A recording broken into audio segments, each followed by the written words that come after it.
નમસ્કાર વિદ્યાર્થી મિત્રો, smart learning learn for the excellence ચેનલમાં આપનું હાર્દિક સ્વાગત છે. અમારી ચેનલને વધુમાં વધુ લાઇક, શેર અને સબસ્ક્રાઇબ કરો.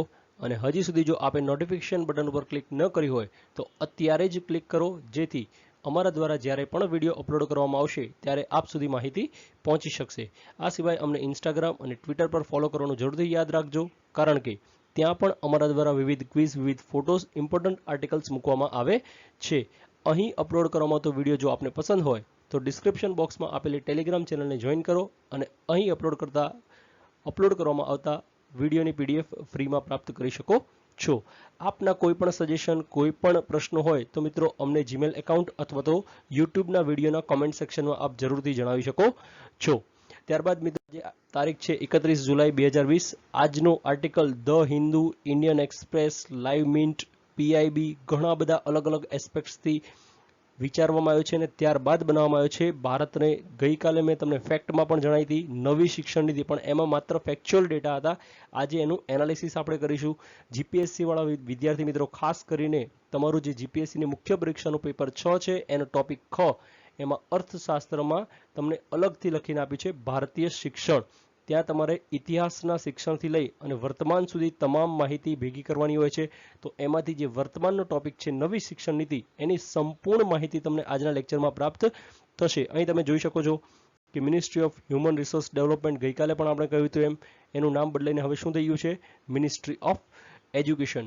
તો આપણે સંપૂર્ણ આર્ટિકલ કેવી રીતે ડિસ્કસ કરીશું એની માહિતી મેળવી લઈએ. નવી શિક્ષણ નીતિ, તો પહેલા તો એનો હેતુ શું છે, ત્યારબાદ ગઈકાલના આર્ટિકલના ફેક્ટ્સ તથા આજના અમુક નવા ફેક્ટ્સ ઉમેરી આપણે એનઈપી 2020 ડિસ્કસ કરીશું, એટલે કે નેશનલ એજ્યુકેશન પોલિસી. ત્યારબાદ એનું ક્રિટિકલી એનાલાઇઝ કરીશું કે ભાઈ આની જરૂર પડી તો કેમ પડી, આ નીતિના પક્ષમાં તર્ક કયા છે, વિપક્ષમાં તર્ક કયા છે, આ નીતિ માટે પડકાર કયા છે, અને અંતે આપણે જોઈશું કે હજી આ નીતિની આગળ શું કરવાની જરૂર છે, એટલે વે ફોરવર્ડ ચકાસીશું. તો આજનો આર્ટિકલ શરૂ કરીએ. નવી શિક્ષણ નીતિ, તો એનો હેતુ, પરંતુ હેતુ જાણતા પહેલા આપણને બેકગ્રાઉન્ડ ખબર હોવી જોઈએ થોડીક. તો બેકગ્રાઉન્ડ હું તમને જણાવી દઉં. 1964માં મિત્રો જે યુજીસી યુનિવર્સિટી ગ્રાન્ટ કમિશન હતું, તો એના અધ્યક્ષ હતા ડી.એસ. કોઠારી. એમની અધ્યક્ષતામાં એક શિક્ષણ પંચ બનાવવામાં આવ્યું. કેટલા સભ્યો હતા? 17 સભ્યો હતા. અને એમની ભલામણને આધારે 1968માં ભારતની પહેલી શિક્ષણ નીતિ આવી હતી. એટલે આના આધારે તમને ક્લાસ 3 વાળા વિદ્યાર્થી મિત્રો ધ્યાનથી સાંભળજો. તમને એવું પૂછી શકે કે ભારતની પહેલી શિક્ષણ નીતિ ક્યારે આવી હતી? તો 1968. ત્યારબાદ ભારતની બીજી શિક્ષણ નીતિ આવી હતી 1986, જેમાં સુધારો કરવામાં ક્યારે આવ્યો? 1992. કેમ? આપણે ખબર છે 1991માં શું થયું હતું? એલપીજી સુધારા, ઉદારીકરણ, વૈશ્વિકરણ, ખાનગીકરણ કરવામાં આવ્યું હતું. અને અત્યારે જે શિક્ષણ નીતિ આવી છે એ ત્રીજી છે 2020ની. પણ શિક્ષણમાં સુધારો કે તો મિત્રો ચોથો આવશે. કેમ? એક 1968, 86, 92 અને 2020. પણ નીતિ કે તો નીતિ કેટલામી છે આપણી? ત્રીજી છે. તો જીપીએસસી વાળા મિત્રો આવા માઇક્રો ક્વેશ્ચન્સમાં ધ્યાન રાખજો. હવે આપણે નવી શિક્ષણ નીતિ વિશે થોડીક માહિતી મેળવી લઈએ. તો 2016માં એક સમિતિ બનાવવામાં આવી હતી, એનું નામ હતું ટીએસઆર સુબ્રમણ્યમ સમિતિ. આના થોડાક જ એસ્પેક્ટ્સ, પરંતુ ગયા વર્ષે જે સમિતિ બનાવી હતી જેનું નામ હતું ઈસરોના પૂર્વ અધ્યક્ષ હતા કે કસ્તુરીરંગન, એમની મોટા ભાગની ભલામણો આ નીતિમાં અપ્રૂવ કરવામાં આવી છે. એટલે તમને એવું પણ ઇનડાયરેક્ટ પૂછી શકે છે કે આ શિક્ષણ નીતિ છે એ કઈ સમિતિની ભલામણને આધારે? તો કે કસ્તુરીરંગન, નામ યાદ રાખજો મિત્રો. ત્યારબાદ હવે આના મુખ્ય હેતુઓ જોઈશું આપણે કે નેશનલ એજ્યુકેશન પોલિસી શાળાઓમાં સાર્વત્રિક પ્રવેશ ઉપર ભાર મૂકે છે. અને શાળાઓમાં જે 2 કરોડ બાળકો જે શિક્ષણ છોડી દીધું છે, તો એ લોકોને મુખ્ય પ્રવાહમાં પાછા લાવવાનું લક્ષ્ય રાખે છે. ત્યારબાદ પ્રોફેશનલ શિક્ષણ સહિત જે ઉચ્ચ શિક્ષણ છે એમાં ગ્રોસ એનરોલમેન્ટ રેશિયો એને બમણો કરવાનો છે. હવે ગ્રોસ એનરોલમેન્ટનો મતલબ શું છે? ધારો કે કોઈ શાળામાં તમે નામ લખાવો છો, તો એ તમે તમારું નામ લખાવી એને એનરોલમેન્ટ કર્યું કહેવાય. તો બસ જેટલા બાળકો એનરોલમેન્ટ કરાવે છે તો એની સંખ્યા કેટલી છે? 2018માં 26.3 છે. કેના? પ્રોફેશનલ અને હાયર એજ્યુકેશનમાં. તો 2035 સુધીમાં એને વધારીને કેટલી કરવાની છે? 50% જેટલી કરવાની છે. ત્યારબાદ આ નીતિનો મુખ્ય ઉદ્દેશ શું છે? કે શિક્ષણની ગુણવત્તા, માળખાકીય અસમાનતા અને શિક્ષણનું જે પ્રચંડ વ્યાપારીકરણ, આજકાલ બધે આપણે સાંભળ્યું છે કે શિક્ષણ એક વેપાર થઈ ગયો છે, તો શિક્ષણની ગુણવત્તા ઘટી ગઈ છે, ઇન્ફ્રાસ્ટ્રક્ચર નથી, તો આ ત્રણેયને શું છે? અટકાવવાનો છે, એટલે ગુણવત્તા સુધારવાની છે, ઇન્ફ્રાસ્ટ્રક્ચર વધારવાનું છે અને જે શિક્ષણનું વ્યાપારીકરણ છે એને ઘટાડવા માટે આ નીતિનો ઉપયોગ કરવામાં આવશે. ત્યારબાદ મિત્રો શિક્ષણ ઉપર અત્યારે ભારત સરકાર ખર્ચ કરી રહી છે. કેટલો કરી છે? જીડીપીના 4%. એને વધારીને લક્ષ્યાંક કર્યો છે 6% જીડીપીનો કરવાનો છે. તો આ છે તમારા મુખ્ય શિક્ષણ નીતિના હેતુ. મિત્રો આજનો લેક્ચર થોડોક લાંબો થશે, પણ ધ્યાનથી સાંભળજો, કારણ કે આજના લેક્ચરમાંથી તમને શિક્ષણ નીતિ 12 લગભગ 100 માંથી 99 ક્વેશ્ચન તમારા આ જ લેક્ચરમાંથી કવર થઈ જશે. એટલે ધ્યાનથી આરામથી આખો લેક્ચર સાંભળજો. નેક્સ્ટ આવે છે મિત્રો નવી શિક્ષણ નીતિ. આજની શિક્ષણ નીતિમાં અહીંયાથી માઇક્રો એમસીક્યુ તમારા બનશે. સૌથી પહેલા આપણે જોઈશું શાળા શિક્ષણ. તો શાળા શિક્ષણ સિસ્ટમ કઈ આવી ગઈ? હવે 5+3+3 સિસ્ટમ લાગુ પડશે. એમાં 4 વસ્તુ: ફાઉન્ડેશન, પ્રિપેટરી સ્ટેજ, મિડલ સ્ટેજ અને સેકન્ડરી સ્ટેજ. ફાઉન્ડેશનમાં શું છે? તો 5 વર્ષનો કોર્સ, 3 વર્ષ આંગણવાડી અને 2 વર્ષ પ્રાઇમરી, એટલે કે ધોરણ 1-2 પ્રાઇમરીમાં આવશે અને 3 વર્ષ આંગણવાડી કોર્સ. બાળક 3 વર્ષથી 8 વર્ષનું થાય ત્યાં સુધી આ કોર્સ ચાલશે. ત્યારબાદ આવશે પ્રિપેટરી સ્ટેજ. એમાં ધોરણ 3, 4 અને 5, એટલે બાળક 8 થી 11 વર્ષનું થાય તો એ પ્રિપેટરી સ્ટેજમાં ગણાશે. ત્યારબાદ મિડલ સ્ટેજ, ધોરણ 6 થી 8માં બાળક ભણશે, એટલે કે 11 થી 14 વર્ષનું બાળક થાય તો એનું મિડલ સ્ટેજ ગણાશે. અને સેકન્ડરી સ્ટેજ તો ધોરણ 9 થી 12માં જ્યારે બાળક ભણશે, એટલે કે 14 થી 18 વર્ષનું થશે તો એને સેકન્ડરી સ્ટેજ ગણવામાં આવશે. અને એના 2 તબક્કા હશે, ધોરણ 9, 10 અને ધોરણ 11, 12. પરંતુ ધોરણ 10 અને 12 એને તો બોર્ડ જ હજી રાખવામાં આવ્યું છે, એટલે એમાં કોઈ બદલાવ કરવામાં આવ્યો નથી. ત્યારબાદ નવીનતા શું છે કે ધોરણ 5 સુધીની જેટલી પણ બાબતો છે એ માતૃભાષા અથવા તો પ્રાદેશિક ભાષામાં અભ્યાસ કરશે. અને જો શાળા ઈચ્છે તો ધોરણ 8 સુધી શું છે એને વધારી શકે છે. આ બાદ તમામ ધોરણમાં સંસ્કૃત શીખવામાં આવશે. આ એક ખાસ મુદ્દો છે, અલગથી યાદ રાખજો મિત્રો. અને સેકન્ડરી સ્કૂલ લેવલથી તમને વિદેશી ભાષાનો અભ્યાસ કરવામાં આવશે. ત્યારબાદ શું છે? 2030 સુધીમાં શાળાના શિક્ષણમાં 100% ગ્રોસ એનરોલમેન્ટ રેશિયોની કલ્પના કરવામાં આવી છે. એટલે તમને પૂછી શકે કે ભારત સરકારની જે નવી નીતિ આવી એમાં 100% ગ્રોસ એનરોલમેન્ટ રેશિયો એ કઈ સાલ સુધીમાં કરવાનો છે? તો યાદ રાખજો 2030 સુધીમાં કરવાનો છે. ત્યારબાદ આપણે જોઈશું હવે થોડાક આગળ અંડર ગ્રેજ્યુએટ ડિઝાઇન. તો અંડર ગ્રેજ્યુએટ ડિઝાઇન કેવી છે? તો ગ્રેજ્યુએશન તમારું ચાલશે 4 વર્ષ સુધી. વિદ્યાર્થીઓને 4 વર્ષની અંદર મલ્ટિપલ એક્ઝિટ ઓપ્શનની સુવિધા આપવામાં આવી છે. કેમ? અમુકને એન્જિનિયરિંગમાં ના મજા આવે તો 2 વર્ષ પછી, જો 4 વર્ષ પછી મળે તો એ લોકોને બેચલર ડિગ્રી પ્રાપ્ત થશે. ત્યારબાદ 2 વર્ષ બાદ જો અભ્યાસ છોડી દેશે તો એને કઈ ડિગ્રી મળશે? ડિપ્લોમા. પરંતુ 1 વર્ષની અંદર જ જો અભ્યાસ છોડી દેતો તો એને અલગથી વોકેશનલ અને પ્રોફેશનલ અભ્યાસ કરવો પડશે. એટલે જે વોકેશનલ કોર્સિસ આવે છે, વ્યવસાયલક્ષી અભ્યાસ આવે છે, તો એ એને કરવા પડશે. ત્યારબાદ નોકરી પ્રાપ્ત થશે. ત્યારબાદ આવે છે હાયર એજ્યુકેશન. તો હાયર એજ્યુકેશનમાં શું છે? તો મિત્રો ઉચ્ચ શિક્ષણ સંસ્થાઓ છે એ તમામ માટે એક સિંગલ રેગ્યુલેટર બનાવશે. પરંતુ શેના માટે નહીં? ખાલી કાયદા અને મેડિકલ કોલેજ આમાં સમાવેશ નહીં થાય. બાકી તમામ ઉચ્ચ શિક્ષણ સંસ્થાઓ છે એના માટે એક સિંગલ રેગ્યુલેટર હશે. ત્યારબાદ યુનિવર્સિટી અને કોલેજમાં જો પ્રવેશ મેળવવો હશે તો એના માટે એક કોમન એન્ટ્રન્સ એક્ઝામ રાખવામાં આવશે. ત્રીજા નંબરમાં ખાનગી અને ઉચ્ચ સંસ્થાઓ માટે શું હશે? એક સમાન નિયમો હશે. એટલે કે પ્રાઇવેટમાં અલગ નિયમ નહીં હોય કે ઉચ્ચ જે હાયર એજ્યુકેશનની સંસ્થાઓ છે તો એના માટે કોઈ નિયમ અલગ હશે નહીં. ત્યારબાદ જે કોલેજોની સંલગ્નતા હશે એ કેટલા વર્ષમાં સમાપ્ત થશે? 15 વર્ષમાં સમાપ્ત થશે. આથી કોલેજોની જે સ્વાયત્તતા છે તો એના માટે વ્યવસ્થા ગોઠવવાની જવાબદાર કોની છે? જે તે રાજ્ય સરકારોની છે. તો મિત્રો આના ઉપરથી તમને એક આઈડિયા આવવો જોઈએ. તો શિક્ષણ એ આપણે બંધારણમાં 3 યાદી છે. કઈ કઈ યાદી છે? સંઘ યાદી, રાજ્ય યાદી અને સમવર્તી યાદી. તો શિક્ષણ એ તમારી સમવર્તી યાદીનો વિષય છે. એટલે સમવર્તી યાદીનો વિષય એટલે એમાં રાજ્ય સરકાર અને કેન્દ્ર સરકાર બંનેની વચ્ચે આવે છે. ખ્યાલ આવ્યો?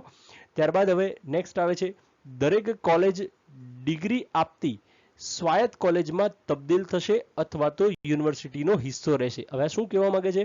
તો ધારો કે તમારી કોલેજ છે તો એ ઇન્ડિપેન્ડન્ટ છે તમને ડિગ્રી સર્ટિફિકેટ આપવા માટે, પરંતુ જો એ યુનિવર્સિટીનો હિસ્સો રહેશે, જેમ કે આપણે જીયુ એટલે કે ગુજરાત યુનિવર્સિટી છે તો એની અંતર્ગત જે કોલેજો આવે છે તો એ લોકો જીયુનું જ સર્ટિફિકેટ મળશે. પરંતુ કોઈ કોલેજ ધારો કે નિરમા છે તો નિરમા જીયુ અંતર્ગત ના આવે તો નિરમા પોતાનું સર્ટિફિકેટ આપે છે. તો બસ આ એ જ સ્ટેટમેન્ટ કહેવા માંગે છે. ત્યારબાદ તાજેતરના અભ્યાસક્રમમાં એમફિલનો જે અભ્યાસક્રમ છે એને રદ કરી દેવામાં આવ્યો છે. કેમ? કારણ કે એમફિલ છે ને મિત્રો એ માસ્ટર અને પીએચડી આની વચ્ચે એક હર્ડલ રૂપ હતું. કેમ? માસ્ટર્સ કરે એ સીધા પીએચડી કરી શકે છે, એટલે પીએચડી થી સહેજ નીચું લેવલ એમફિલનું હતું, એટલે એમફિલ હટાઈ અને સીધું શું હવે માસ્ટરથી તમે પીએચડી કરી શકશો. ત્યારબાદ મિત્રો નવી શિક્ષણ નીતિમાં જે મિસલેનિયસ પોઈન્ટ્સ અલગ અલગ છે એને આપણે જાણીશું.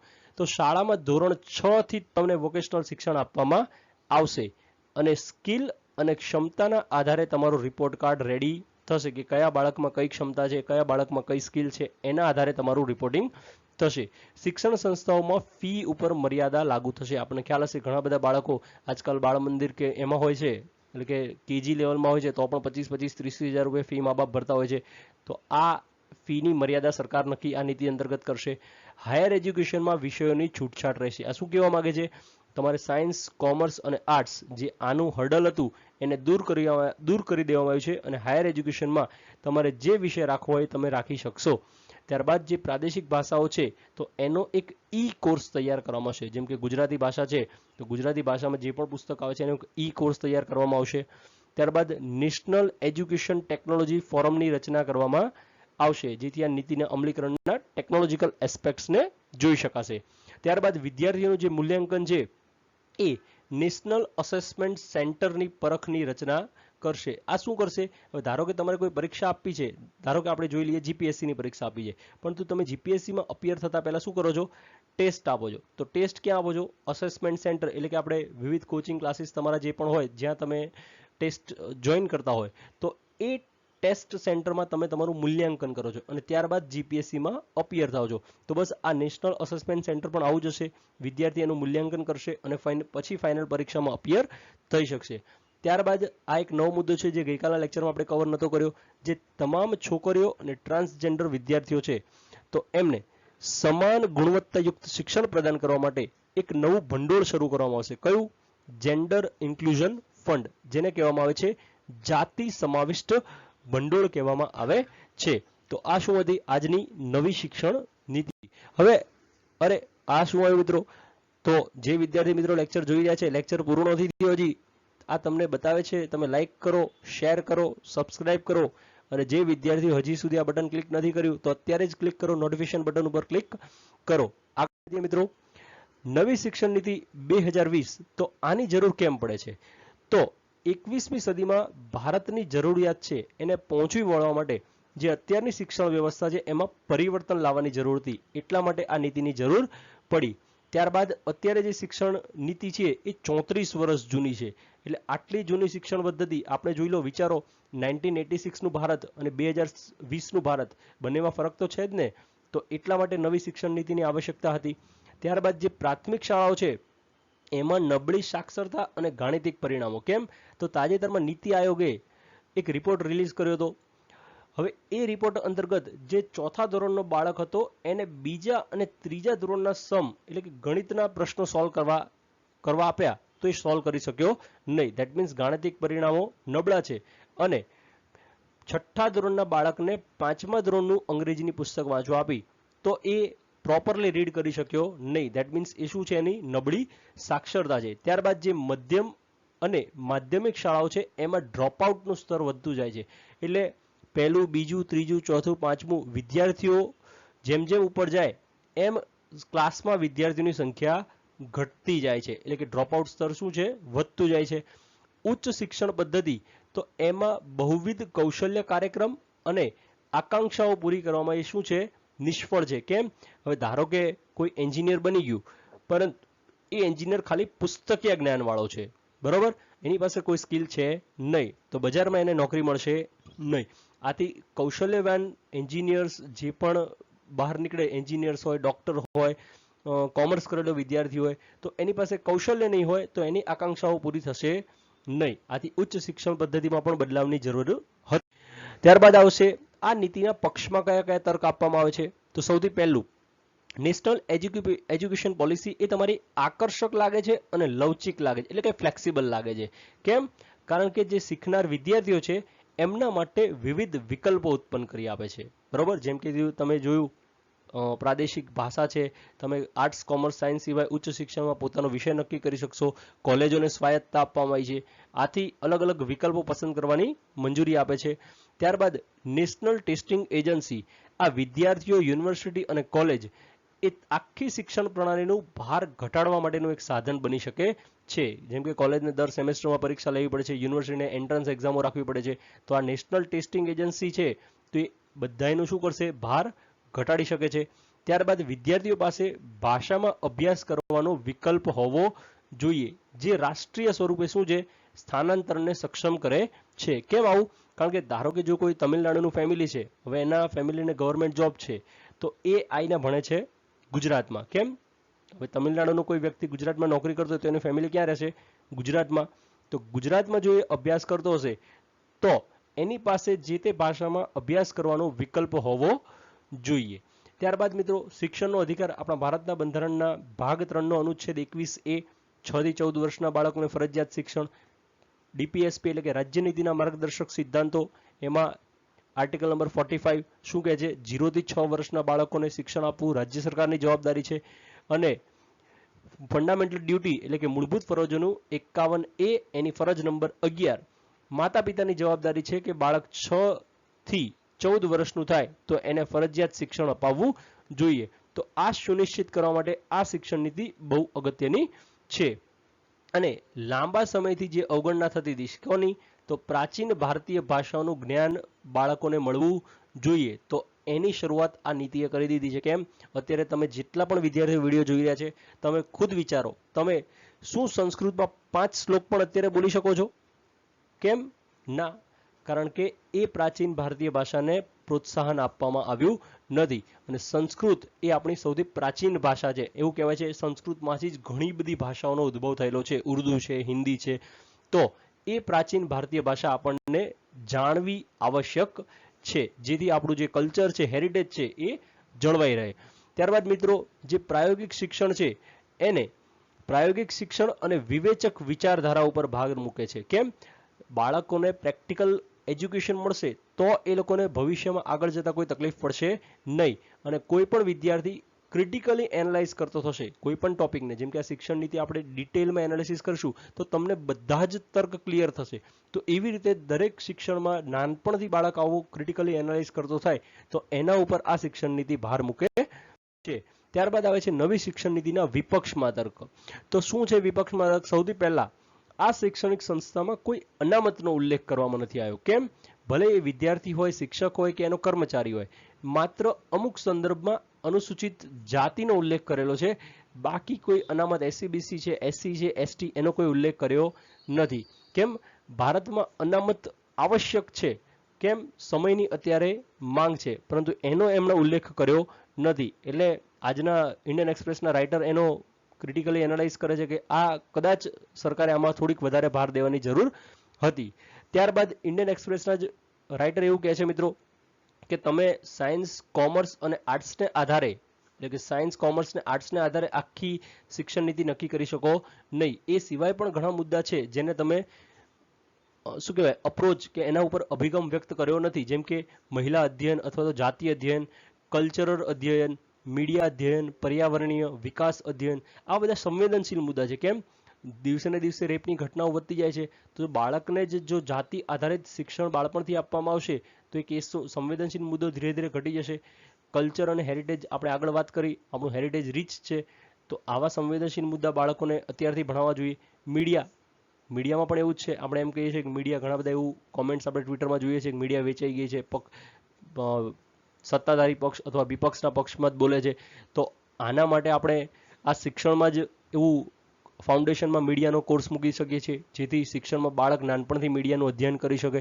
તો આ બધા મુદ્દાઓ ઉપર શું છે, નવી શિક્ષણ નીતિ મૌન રહી છે. ત્યારબાદ જે ફી નિયમનકારી પ્રક્રિયા છે એ બરોબર, તમે ફીને નિયમન કર્યું, પરંતુ જે કોલેજ અને શાળાઓને બિનહિસાબી દાનમાં નફો પ્રાપ્ત થાય છે એના ઉપર લગામ કેવી રીતે લાગશે? તો એ એક ક્વેશ્ચન માર્ક છે. ત્યારબાદ જે વિશ્વની 100 ટોચની યુનિવર્સિટી છે, આ નીતિમાં એવું જણાવ્યું છે કે વિશ્વની 100 ટોચની યુનિવર્સિટી ભારતમાં કેમ્પસ સ્થાપિત કરી શકશે. અરે વિદેશથી ભાઈ તમે યુનિવર્સિટીઓને બોલાવો છો, તો ગયા મહિને શું કરવા આત્મનિર્ભર ભારત શરૂ કર્યું છે. તો આત્મનિર્ભર ભારતમાં તમે આઈઆઈટી છે, એનઆઈટી છે, આઈઆઈએમ છે, તો આવી ઇન્સ્ટિટ્યૂટને પ્રમોટ કરો જેથી વિદેશી બાળકો ભારતમાં ભણવા આવે, ન કે વિદેશી યુનિવર્સિટીના પ્રોફેસર અહીંયા એને ભણાવે. તો આ એક મહત્વનો મુદ્દો જે નવી શિક્ષણ નીતિ દ્વારા નથી અપ્રોચ કરવામાં આવ્યો. ત્યારબાદ આવે છે આ નીતિના અલગ અલગ પડકારો કયા છે.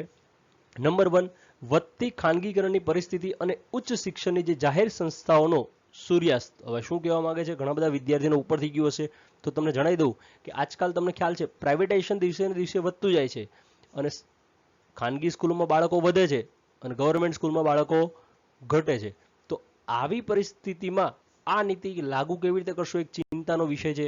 ત્યારબાદ નાણાકીય સંસાધનો, માનવ સંસાધન, માનવની ક્ષમતા. હવે તમે ઓલરેડી અત્યારે રિપોર્ટ્સમાં એવું કહો છો કે શિક્ષણની ગુણવત્તા લો છે, તો એના માટે પણ વધારે ફોકસ કરવાની આવશ્યકતા છે. તો આ એક સંસાધન અને ક્ષમતાનો અભાવ એક મોટો પડકાર રહેશે આ નીતિ માટે. ત્યારબાદ તમે માતૃભાષામાં 5મા ધોરણ સુધી કીધું બરોબર, પરંતુ ભારતમાં માતૃભાષા કેટલી છે? 1 ડઝન, એટલે 12થી વધારે છે. તો આને એક પડકારરૂપ ગણી શકાય કે ભાઈ તમિલનાડુનું ઓલું ગુજરાતવાળું જે મેં એક્ઝામ્પલ હમણાં આપ્યું, તો તમિલનાડુવાળા બાળકને ગુજરાતમાં તમિલ શીખવા નહીં મળે. કેમ? ગુજરાતમાં કોઈ તમિલ શિક્ષક જ નહીં હોય, તો એ એની માતૃભાષામાં કેવી રીતે શિક્ષણ લઈ શકશે? તો આ એક મોટો પડકાર રહેશે. ત્યારબાદ શાળા, કોલેજ અને યુનિવર્સિટી આમને સમયાંતરે નિરીક્ષણમાંથી મુક્ત કરવામાં આવ્યા છે. હવે સ્વ આકારણી અને સ્વૈચ્છિક ઘોષણા, તો આ તો એક પડકારરૂપ છે. હવે કઈ કોલેજ એવું કહેશે કે મારું રિઝલ્ટ ઓછું છે, કઈ સ્કૂલ એવું કહેશે કે અમારામાંથી બાળકનો ડ્રોપઆઉટ રેશિયો વધારે છે, કારણ કે સ્વનિરીક્ષણ કરો છો તમે, તો નિરીક્ષણમાંથી મુક્ત થઈ ગયા છો. તો આ એક પડકારરૂપ રહેશે. ત્યારબાદ આપણે આગળનો રસ્તો જોઈશું કે હવે તો આ નીતિમાં હજી સમય છે, શું કરી શકાય. તો આ નીતિ અમલીકરણમાં જ્યારે અમલ થાય તો શિસ્તબદ્ધતા, સ્વાયત્તતા અને બંધારણીય મૂલ્યોને નજીકથી તપાસવાની જરૂર છે. ત્યારબાદ બીજા નંબરે જો જાહેર અને રાજકીય, એટલે કે પબ્લિક, પોલિટિકલ એન્ડ પ્રાઇવેટ, મેં ફરીવાર કહું છું આ ત્રીજો એક પી લખવાનો રહી ગયો છે આમાં, પબ્લિક, પોલિટિકલ અને પ્રાઇવેટ. તો આ ત્રણેય જો ઈચ્છા શક્તિ એકત્રિત થઈ જાય તો એમના જે પણ નાણાકીય સંસાધન હોય, માનવીય સંસાધન હોય, પર્યાવરણીય સંસાધન હોય, એ જાહેર ખાનગી બંને સ્ત્રોતમાંથી પોતાનો માર્ગ શોધી શકે છે. ત્યારબાદ ત્રીજા નંબરે આવે છે વે ફોરવર્ડ તમારા માટે. આ નીતિને જો સાચી દ્રષ્ટિએ અમલમાં મૂકવામાં આવશે તો નવી રચના ભારતને વિશ્વના અગ્રણી દેશોની સમાન લાવી દેશે અને 21મી સદી એ ભારતની સદી છે. જે સપનું છે ભારતનું એ સાકાર થઈ શકશે, કારણ કે આપણું ફ્યુચર કોણ છે? આપણા બાળકો છે, અને બાળકોને જો યોગ્ય શિક્ષણ મળશે તો 21મી સદી ભારતની સદી છે એ જરૂરથી બનશે.